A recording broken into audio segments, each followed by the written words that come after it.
السلام علیکم ورحمۃ اللہ وبرکاتہ۔ میں اپنے یوٹیوب چینل تجوید القرآن بائی NKK میں آپ سب کو خوش آمدید کہتی ہوں۔ تختی نمبر 1 مفردات کی آج لاسٹ لائن نون سے یا تک کی تجوید پڑھاؤں گی میں آپ کو۔ اس سے پہلے پارٹ نمبر 1 میں پہلی لائن، سیکنڈ میں پارٹ نمبر 2 میں سیکنڈ لائن، پارٹ نمبر 3 میں تھرڈ لائن، پارٹ نمبر 4 میں فورتھ لائن، اور آج پارٹ نمبر 5 میں 5th لائن ان کی تجوید پڑھاؤں گی میں آپ کو۔ اس سے پہلے تختی نمبر 1 پارٹ نمبر 1 میں آپ کو سبق یاد کرنے کی دعائیں پڑھا چکی ہوں۔ آپ یاد کرنے سے پہلے، پڑھنے سے پہلے ایک بار ضرور پڑھ لیجئے گا تاکہ آپ کو اچھے سے سبق ذہن نشین ہو سکے۔ چلیے شروع کرتے ہیں۔ اعوذ باللہ من الشیطان الرجیم، بسم اللہ الرحمن الرحیم۔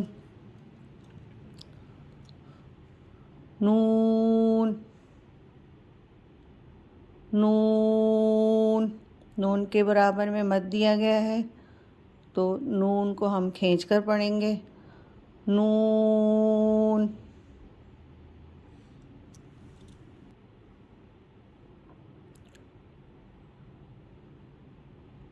نون کی ادائیگی سیم را اور لام کے مخرج کی طرح ہے، یعنی زبان کے سائڈ کا کنارہ سامنے والے دانتوں، اوپر کے سامنے والے دانتوں کے برابر میں دائیں بائیں داڑوں سے ٹچ کریں گے تو نون کی ادائیگی ہوگی۔ نون نون۔ پھر اس کے برابر میں واو واو، الف دیا گیا ہے برابر میں، اس کا مطلب ہے کہ واو کو ایک الف کی مقدار تک کھینچیں گے اور واو کی ادائیگی کرتے وقت دونوں ہونٹوں کو گول کریں گے، اوپر اور نیچے کے ہونٹ گول ہوں گے۔ واو واو واو۔ پھر اس کے برابر میں ہا ہا ہا، ساتھ میں الف دیا گیا ہے، اس کا مطلب ہے کہ ہا کو ایک الف کی مقدار تک کھینچیں گے۔ ہا حلق کے آخری حصے سے ادا ہوگا، اس کے ادا کرتے وقت آواز موٹی ہو جائے گی یعنی بھاری ہو جائے گی۔ ہا ہا یعنی ہلکے نچلے حصے سے ادا ہوگا۔ ہا، ساتھ میں حمزہ دیا ہوا ہے، حمزہ حمزہ حمزہ کی ادائیگی بھی سیم ہا کے مخرج سے ادا ہوگی، یعنی ہلکے نچلے حصے سے ادا ہوگی اور ادا کرتے وقت آواز تھوڑی سی موٹی ہوگی۔ حمزہ حمزہ حمزہ حمزہ میں برابر میں آپ دیکھیں گے کہ ہا دیا گیا ہے، یعنی اس کو حمزہ کو جب ادا کریں گے تو ہا لاسٹ میں ہا کی آواز نکلے گی۔ حمزہ۔ اس کے برابر میں یا کے ساتھ الف دیا ہوا ہے تو ایک الف کی مقدار تک کھینچیں گے۔ یا کی ادائیگی سیم جیم اور شین کے مخرج سے ہوگی، یعنی زبان کا درمیانہ حصہ اور اوپر کے تالو کے درمیانے حصے سے یا کی ادائیگی ہوگی۔ یا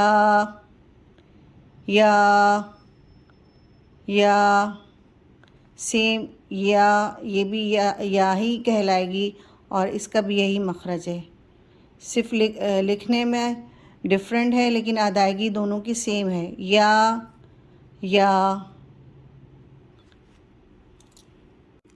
اب میں آپ کو مخارج حروف کے نقشے کے ذریعے بتاؤں گی۔ نون دیکھیے سیم زبان کے پہلے حصے سے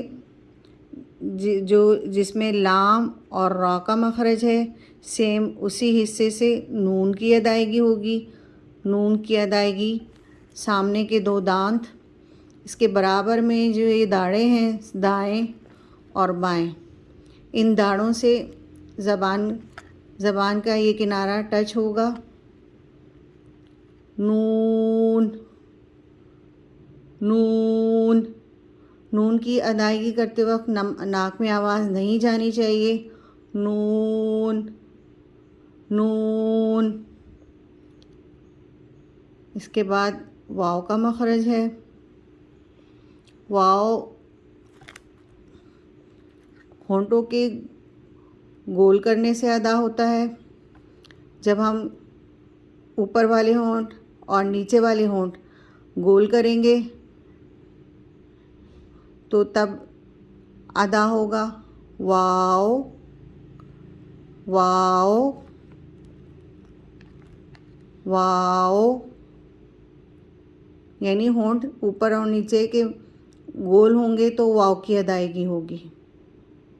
پھر اس کے بعد ہا کا مخرج، یہ حلق کا آخری حصہ ہے، یہاں سے ادا ہوگا ہا.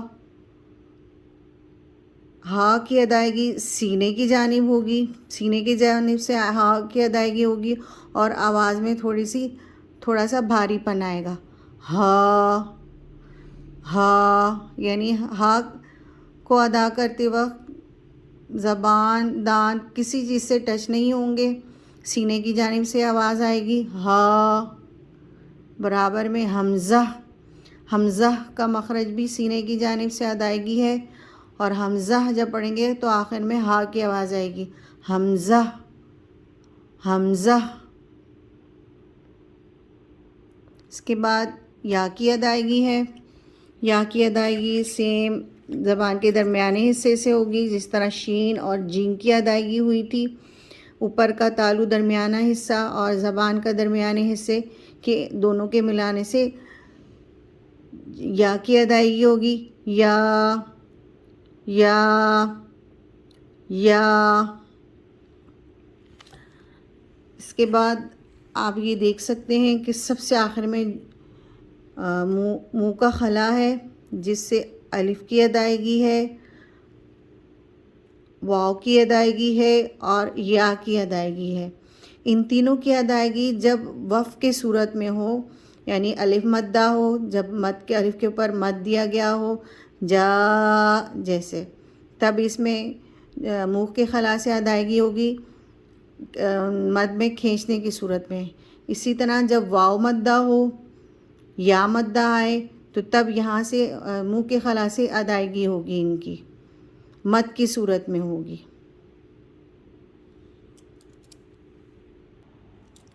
میں نے آپ کو دونوں طریقے سے سمجھانے کی کوشش کی ہے، تختی کے ذریعے بھی اور منہ کے سٹرکچر کے ذریعے بھی. یقیناً آپ سب کو اچھی طرح آپ سب کی مشق ہو گئی ہوگی. آپ اس مشق کی بار بار تکرار کیجیے تاکہ آپ کو حروف کے مخرج سے ادائیگی میں آسانی ہو سکے. پارٹ کی صورت میں پارٹ 1، پارٹ 2، پارٹ 3، پارٹ 4 اور پارٹ 5 کی صورت میں نے آپ کو بہت تفصیل سے سمجھانے کی کوشش کی ہے، سکھانے کی. جن حضرات کو جنہوں نے نہیں پڑھا ہے شروع سے، ان کے لیے وہ ان کے ذریعے بار بار مشق کر کے آسانی سے سیکھ سکتے ہیں. آج کے لیے اتنا ہی کافی ہے. انشاءاللہ نیکسٹ ویڈیو میں آپ کو پوری تختی اچھے سے سمجھانے کی کوشش کروں گی تاکہ آپ لوگ ایک بار پھر اچھے سے صحیح سے یاد کر سکیں اور آپ کو ذہن نشین ہو سکے. میرے پیج کو لائک کیجئے، سبسکرائب کیجئے اور صدقہ جاریہ سمجھ کے شیئر کیجئے. جزاک اللہ خیر.